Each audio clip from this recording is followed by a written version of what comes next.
Now, from WYDC TV, this is Big Fox News at 10. Thank you for joining us tonight. I'm Scott Beadle. Local law enforcement gathered in Elmira today to offer updates on the ongoing Jose Gotay torture and murder case. To date, 4 men have been arrested, but a lot of questions still remain. Our Matt Kleinditz has the latest. Good evening, Scott. The Chemung County DA released new information about the size and scope of the investigation and even provided some small details about the case. However, major questions about the murder of Jose Gotay went unanswered. All right, good morning. District Attorney Whedon Wetmore took the podium this morning to provide updates on the Elmira torture murder investigation. He said the need for a press conference shows the severity of the case. We're talking murder first, we're talking kidnapping first.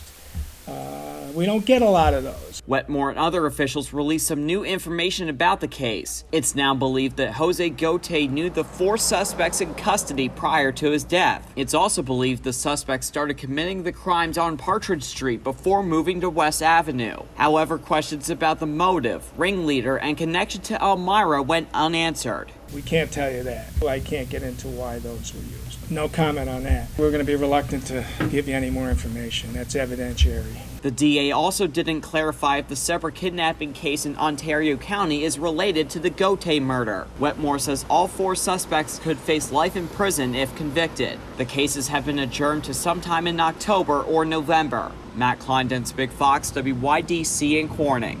A nursing assistant at a Philadelphia hospital is dead after a coworker shot him.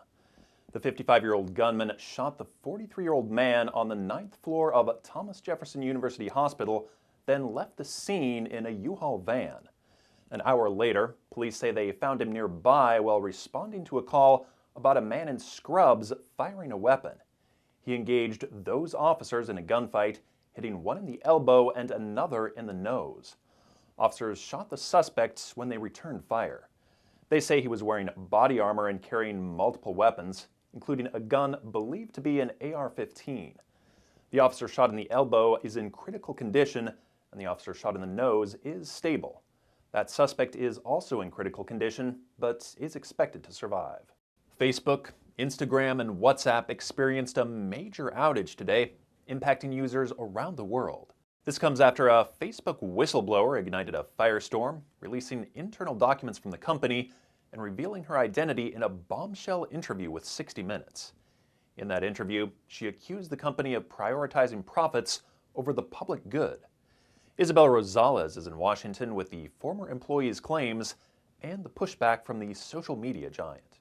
The Facebook whistleblower coming forward. There were conflicts of interest between what was good for the public and what was good for Facebook. And Facebook over and over again chose to optimize for its own interests. Former Facebook product manager Frances Haugen leaked tens of thousands of pages of internal research and documents. She claims they show the social media giant knows the platform is used to spread hate, violence, and misinformation and has tried to hide it. The version of Facebook that exists today is tearing our societies apart. Haugen points the finger at the company's algorithm. Facebook has realized that if they change the algorithm to be safer, people will spend less time on the site, they'll click on less ads, they'll make less money. After Facebook dissolved her department's civic integrity and turned off misinformation prevention tools post-election, she says she had enough. They basically said, oh good, we made it through the election, there wasn't riots, we can get rid of civic integrity now. Fast forward a couple months, we got the insurrection. Facebook is aggressively pushing back. I think if the assertion is that January the 6th can be explained because of social media, I just think that's ludicrous. Denying many of Haugen's claims in a statement, saying in part, we continue to make significant improvements to tackle the spread of misinformation and harmful content. To suggest we encourage bad content and do nothing is just not true. In Washington, Isabel Rosales. Johnson & Johnson says it plans to ask the feds for approval of a booster dose of its COVID-19 vaccine. Steve Harrigan has more from Atlanta.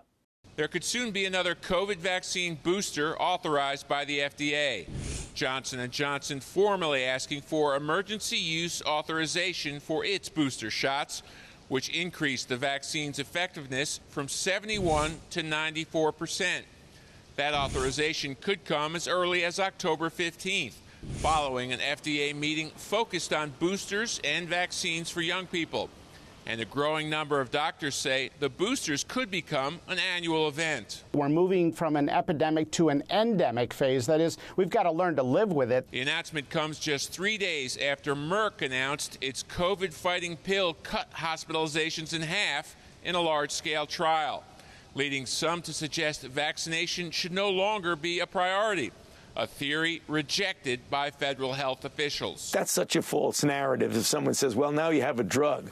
Remember, the easiest way to stay out of the hospital and not die is don't get infected. Meanwhile, with new COVID cases down more than 33% in the past month, the CDC is issuing new guidelines to help keep families safe during the holidays, recommending virtual celebrations whenever possible, and strongly urging those not vaccinated to stay outdoors. I think it's important that they ask about people's vaccination status and similar things that we would tell people in the office. The CDC also recommends using a fan to keep the air circulating during holiday gatherings. In Atlanta, Steve Harrigan, Fox News. The Centers for Disease Control and Prevention is urging caution for the holidays. To prevent COVID-19 outbreaks, the CDC is recommending people delay travel until they are fully vaccinated, even though everyone will still be required to wear masks on public transportation. The CDC says to ensure safety, you can celebrate the holidays virtually, with people you live with, or outside, at least 6 feet apart. If you are planning to attend an in-person party, the CDC says to get vaccinated as soon as possible if you have not already, wear masks indoors, or in public if you're in an area of substantial or high transmission. Also, they say you should not attend any event if you're sick or experiencing symptoms.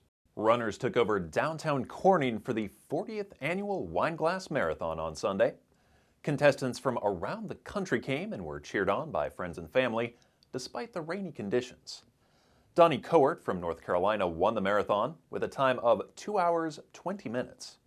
He credits the crowd for giving him energy throughout the race. Man, it's so nice to be around the crowd, be around the energy. It's just nice to feel that again, be a part of it. What a beautiful city to have this in. This was the first time that runners and spectators were back in person at the Wineglass Marathon since 2019. A farm in Gilbertsville, Pennsylvania has transformed for the fall and is ready for families. They have a high-tech corn maze that is a special tribute to local first responders. Holly Harrar has more.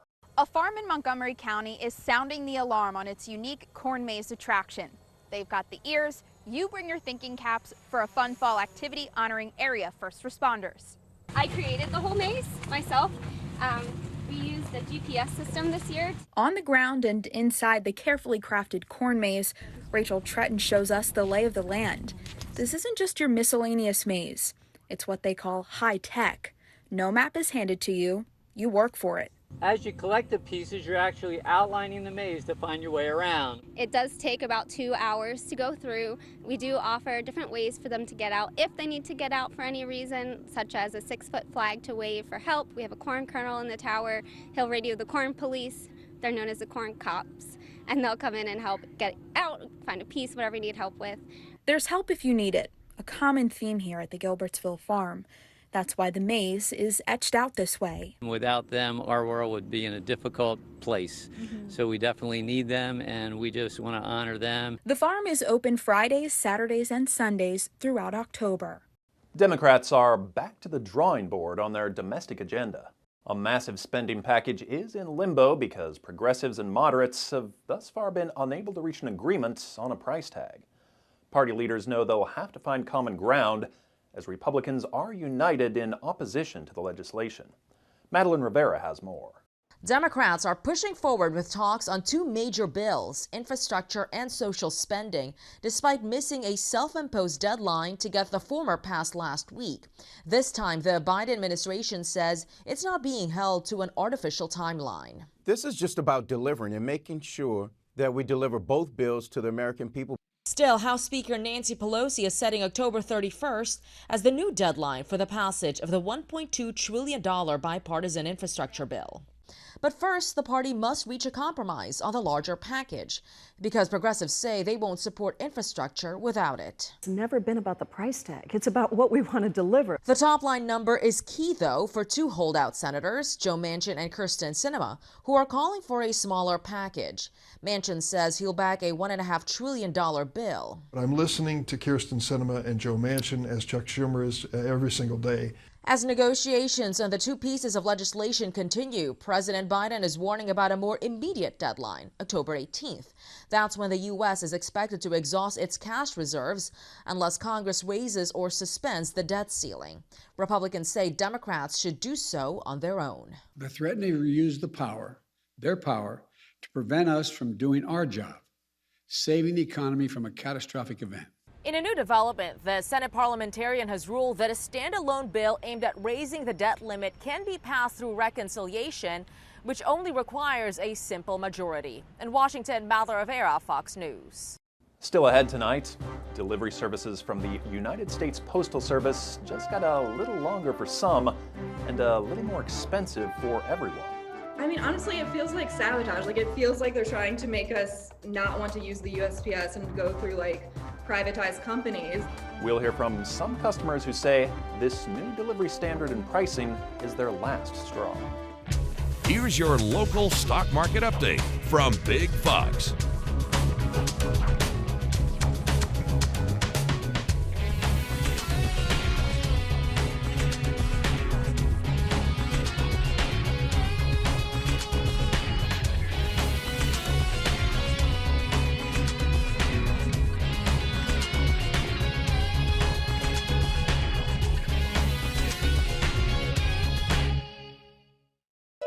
Now, your Twin Tiers forecast from Big Fox. Tonight's Big Fox forecast is brought to you by William Mattar. Good evening, everyone. It's been a really dreary day, a soggy day at that, with a few showers and thunderstorms that march through our area. The shower activity, unfortunately, will continue into your Tuesday behind this cold front that will be moving in. Although the rain chances will end, the clouds will stick around, but it is going to be warmer for the middle of the week. So as we wake up tomorrow morning, you're going to have to deal with some of those showers. You definitely want to keep the umbrella handy. Temperatures around 59 degrees at 4 o'clock, and it will eventually warm up into the lower 60s by 8 o'clock in the morning. So it is going to be a pretty mild start to the day tomorrow. Temperature rings right now are just a little bit warmer than they were yesterday, and this comes ahead of that cold front. Again, we do have the possibility of more rain for tomorrow, just a few spotty showers throughout the day on your Tuesday. But I think as high pressure builds in from the north, we are going to see a little bit drier conditions for the second half of the week. But cloudy throughout your Tuesday, temperatures around 69 by 9 o'clock, 67 at noon, and then by 5 o'clock, temperatures will just really hover in the upper 60s, and it is going to be pretty cloudy with the possibility of a few showers. So we're going to dry out for the middle of the week, and then we have another storm system that will be coming in from the south, and that's going to pull the moisture back, and so we have more rain chances as we head into the latter part of this week. But for the next 24 hours, again, we do have a few spotty showers here and there that we have to deal with. The bulk of the rain is now scooting off to the east, but you can see some of these showers that are moving into the Twin Tiers for your Tuesday, also into your Wednesday. But again, it's going to be very spotty in nature. I think the best chances will be mainly south of the New York line in the northern tier of Pennsylvania. But overall, with these showers that will be in place, it is going to be pretty cloudy. Isolated showers for tonight, lows around 58 degrees. And then as we head into tomorrow, temperatures around 70 degrees in the afternoon. It will be cloudy with a few showers, and then it is going to be a little bit drier for the second half of the week. Temperatures a little bit warmer as well, responding to that sunshine, of course. And then as we head into the weekend, another cold front comes in. Chances of rain will return on Saturday and will continue into your Sunday. But we are expecting a little bit warmer conditions by early next week, with highs back into the 70s. Overnight lows in the next 7 days will mainly stay in the 50s. Delivery services from the United States Postal Services just got a little longer for some and a little more expensive for everyone. New delivery standards and pricing just went into effect over the weekend. And as Jaleesa Irizarry explains, for some customers, it's the last straw. Outside of a post office, not a pretty nice day. Patience Warren. It is. It's incredibly frustrating. Has some not so nice things to say. Like, it's just getting worse at this point. Warren is a United States Postal Service, or USPS, customer. She recently tracked a package that arrived a few days late. It said that it arrived in like the Denver network, and then all of a sudden it was on its way to Seattle, and then it was coming back to Denver. And I was thinking, like, what if it was a prescription medication like insulin or something like that? I would have been completely out of luck. That's horrible. For months, post offices have struggled with delivery delays, but starting this weekend, some services are going to get even slower. This month, USPS will implement a new standard for first-class mail. That means letters and packages traveling longer distances could take up to 5 days to arrive, rather than the previously estimated 2 to 3. On top of that, prices for shipping parcels are also temporarily increasing through the holiday season, so mailing gifts will cost you even more. I mean, honestly, it feels like sabotage. Like, it feels like they're trying to make us not want to use the USPS and go through like privatized companies. In a statement to 9 News, USPS says the slowdown in services is all part of a 10-year plan to try and make the post office financially stable. They say the changes will increase delivery reliability, consistency, and efficiency for customers across the country. Words this customer hopes holds true. Yes, please. As she ends this nice day with some nicer words. I love the USPS. I think that we should fund it so that it works efficiently. A West Virginia couple relived one of the most beautiful moments of their lives when they recreated their wedding on Saturday. Anna Saunders has the details of the union that has lasted 75 years and counting. Lord, as we come to you today, we thank you and we praise you for this special occasion. For 75 years that you've given Kimball and Lorraine to be together. 75 years of marriage. Ulysses and Lorraine Dawson will tell you it's been ups and downs, but mostly bliss. I thank God for him. I could never find a better one. In front of 5 generations of the family they created. Who gives this woman to be married again and forever married to this man? Celebrating how far they've come and the love that started it all. Ulysses even donned his World War II uniform, the same one he was wearing for their first wedding in 1946. That's the way we met each other. He was in uniform. And when it comes to expressing a love that's lasted that long, sometimes words just don't do it justice. Do you want to say something?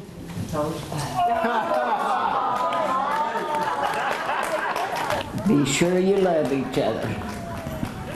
And it's a 50-50 thing. It's not an 80-20. It's a 50-50. Compromise, love, and faith. That's what the two say has gotten them here. My prayers was answered. And I thank God for it all.